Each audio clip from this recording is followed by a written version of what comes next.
My background is primarily in how climate change will affect tree crops in particular in California.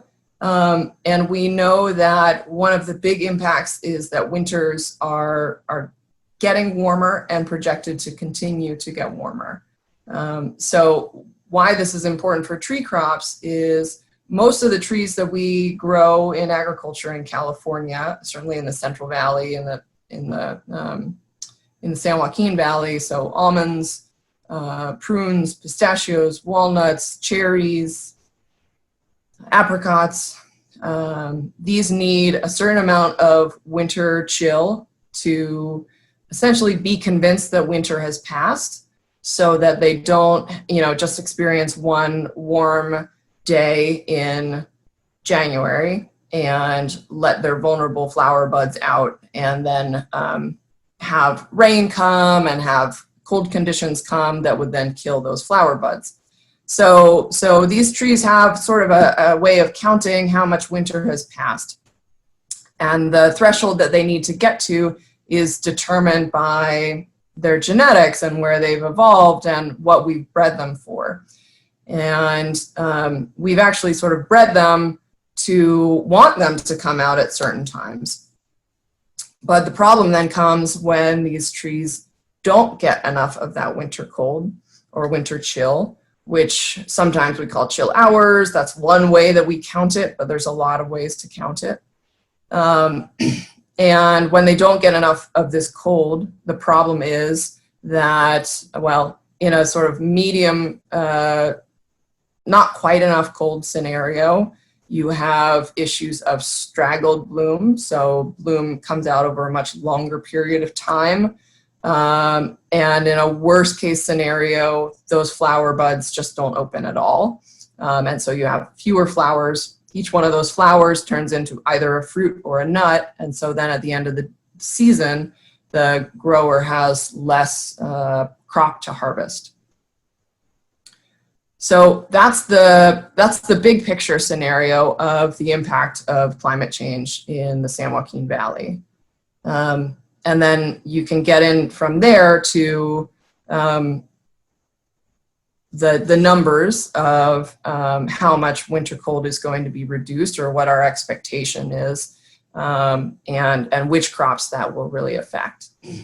So some of the marquee crops that we're really concerned about with climate change and warmer winters in the San Joaquin Valley are pistachios, walnuts, cherries, and prunes. We've seen that almonds, for the most part, have a lower chilling requirement, or at least the varieties that we grow in California have a lower chilling requirement than those other crops that I just mentioned. So we're less concerned about them with climate change. But certainly in the last couple of years, we have seen more warm winters than is usual. And this, it's a little early to say, is this a statistical anomaly? Or is this really, well, it's a sign of what's to come. So when we've had these warmer winters in the winter of 2013, 2014, the winter of 2014, 2015, and then just this previous winter of 2019, 2020, what we see is in pistachios is one big example of how warm winters can go wrong in agriculture. So the Kerman, which is the main variety that we grow in California, had a straggled bloom. And so leaves came out over a longer period of time, flowers came out over a longer period of time. The bigger problem, though, is that the male variety in pistachio, which gives the pollen to the flower so that we can make a nut, didn't come out in the same time frame as the female pistachio trees. And so then everything else can go right for the whole rest of the year, but if that week goes wrong of when the female flowers are out and the male flowers are not there giving pollen, you don't get nuts, or you don't get as many nuts. This can go sideways for cherry as well. Certainly in the about five years ago, in those 13-14 and 14-15 winters, those following springs, we saw decreases in yield in cherry, largely I think just due to not as many flowers opening. In walnuts, we similarly see what we call a straggled bloom, so a longer bloom timing. And in walnuts, the issue is more that as you have a bigger bloom window, essentially some of these, my analogy is some piggies get to the trough earlier than the other ones. So you have some nuts that start the race early, and they are really quite large by the end of the season. But those flowers that came out later, they never really can catch up. And so you might have just as many nuts as in a normal year, but some are large and some are small, and the market doesn't want to buy those small ones. And in some cases, they're so small, they don't even ever make it to the processor. So there's a variety of ways in which climate change can impact production in tree crops, just reducing yield, reducing size, and then so finally that longer bloom window then means that the maturity timing is also longer when you get to the end of the season. And in California, where labor is quite expensive, that means that you then either have to decide to come back in to harvest some acreage twice because some stuff is ready before others. You can't just come in once at the end when everything's ready, because what's ready first is going to be susceptible to bug damage and just sitting out there waiting for bugs to prey on it.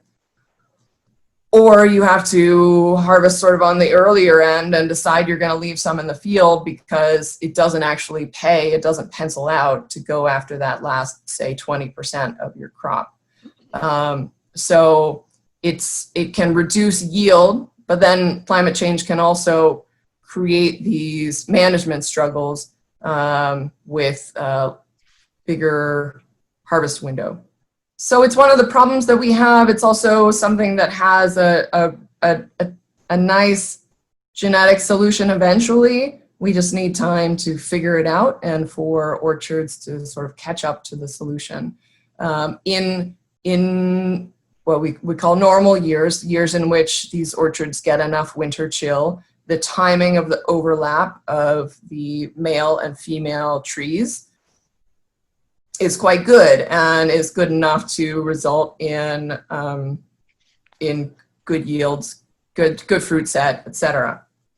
The problem is that the popular male variety for most, I would say, the last 30 years of planting of pistachio acreage in California and in the San Joaquin Valley has been this variety that requires more winter chill. So given that we've been seeing multiple warmer winters now in which this has resulted in this overlap problem, newer acreage is either moving towards a different male variety that has a lower winter chill requirement, or they're mixing in maybe half and half, some of this older male variety that has a high chill requirement and some of this new male variety that has a lower chill requirement to sort of hedge their bets on both sides.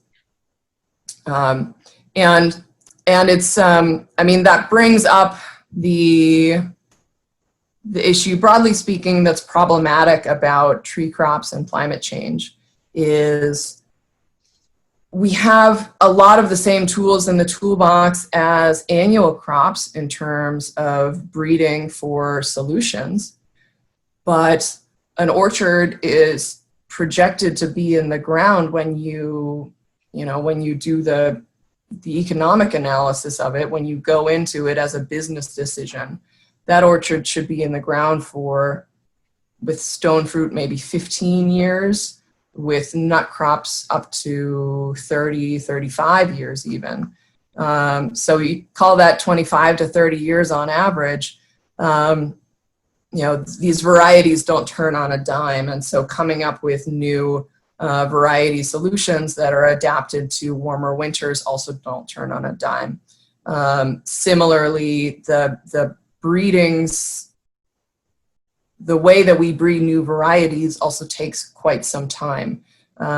Because, you know, for folks who aren't familiar with trees, this might not be intuitive, but for the first few years of the life of a tree, it's mostly just growing the tree itself. It's growing what we would call vegetative matter or perennial tissue. You know, it's growing trunk, it's growing branches, it's growing leaves. It takes a few years for it to settle down out of that, what we call juvenility, and into a stage that it's making fruit. So if you're a tree crop breeder, it takes many years until you know this is a good variety. This is a variety that makes fruit that I like. This is a variety that makes a lot of fruit, which we need, you know, to be economically sustainable.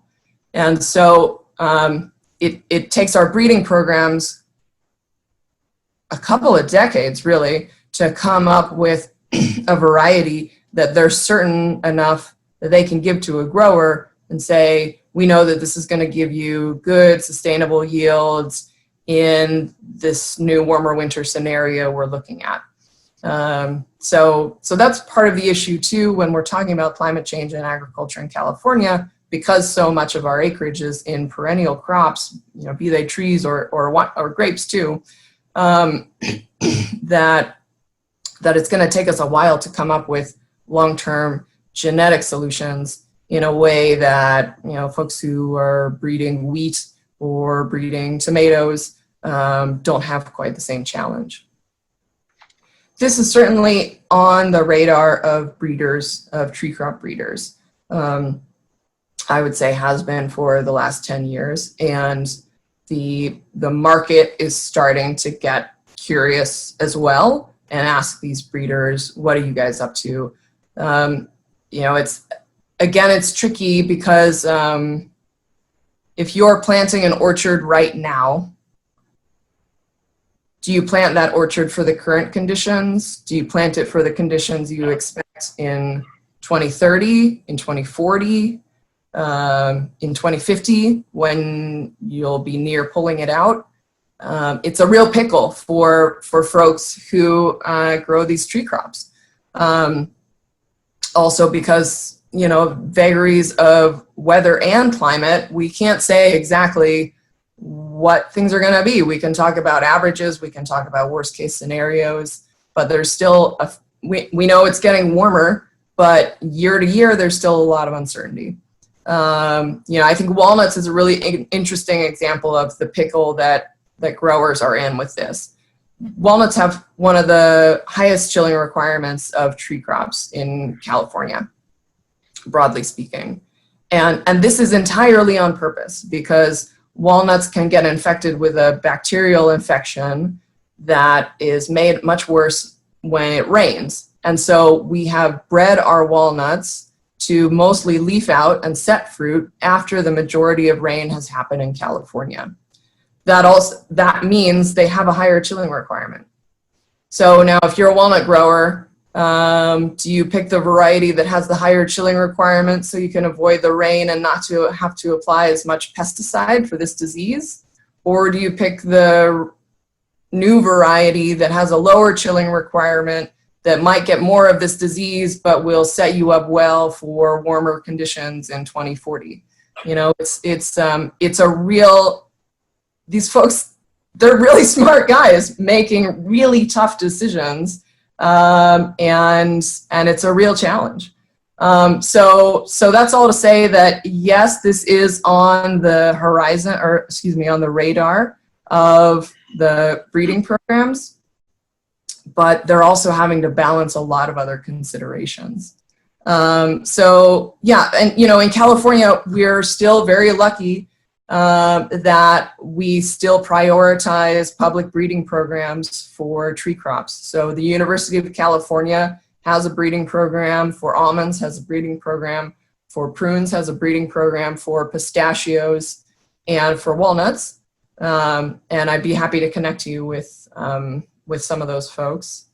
Okay. And they're looking at this definitely. And the pistachio breeding folks, for example, have released 3 new varieties in the last 5 years that they had in the hopper for a while, that they were working on improving and working on testing. And that's 3 new female varieties, because until then we were really, I would say, oh gosh, 95, 99% one variety in